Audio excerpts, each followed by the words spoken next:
ସିଏ ସବୁ କିଛି କରେଇ ପାରିବ। ଆରେ ଏଇଟା ଫିଜିକାଲ ରିଲେସନ ରହିଲେ ସିନା ପିଲାପିଲି ହବ କି କଣ ହବ କି ଫିଜିକାଲ ରିଲେସନ କେମିତି ହେଇପାରୁନି ସବୁ କିଛି ସିଏ ଜଣେଇବ। ଅନ୍ୟ କୌଣସି ଡକ୍ଟର କଣ ଜଣେଇ ପାରିବେ? ସେକ୍ସୋଲୋଜିକାଲି କଣ ଅଛି ନା ସେଇଟା ଅଛି ସେ ବିଷୟରେ ଜାଣିପାରେନି ଆଉ କଣ କହିବା। ଏଇଟା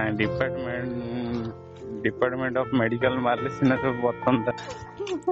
ମୁଁ ହସି ହସି ମୋ ଆଖିରୁ ପାଣି ଲୁହ ବାହାରି ପଡିଲା।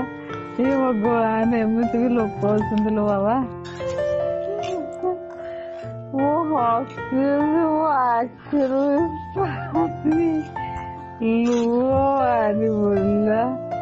ଆରେ ଏଇଟା ଫିଜିକାଲ ରିଲେସନ ରହିଲେ ସିନା ପିଲାପିଲି ହବ କି କଣ ହବ କି ଫିଜିକାଲ ରିଲେସନ କେମିତି ହେଇପାରୁନି ସବୁ କିଛି ସିଏ ଜଣେଇବ। ଅନ୍ୟ କୌଣସି ଡକ୍ଟର କଣ ଜଣେଇ ପାରିବେ?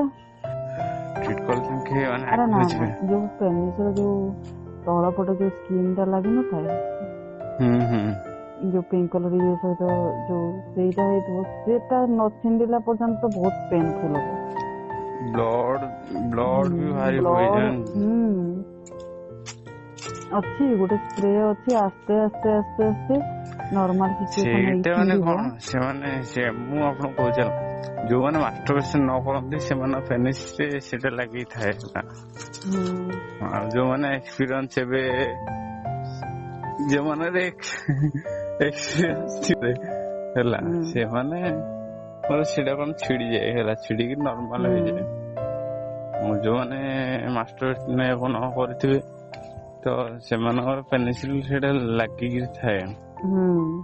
ଏମିତି ହୁଏ। ଆଉ ଖାସ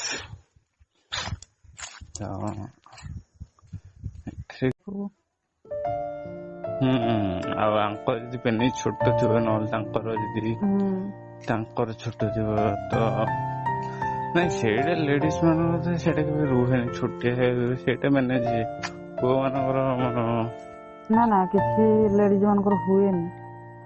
ଯୋଉଟା ଛକା ଟାଇପ ର ଥିବେ ସେମାନଙ୍କୁ ଜମା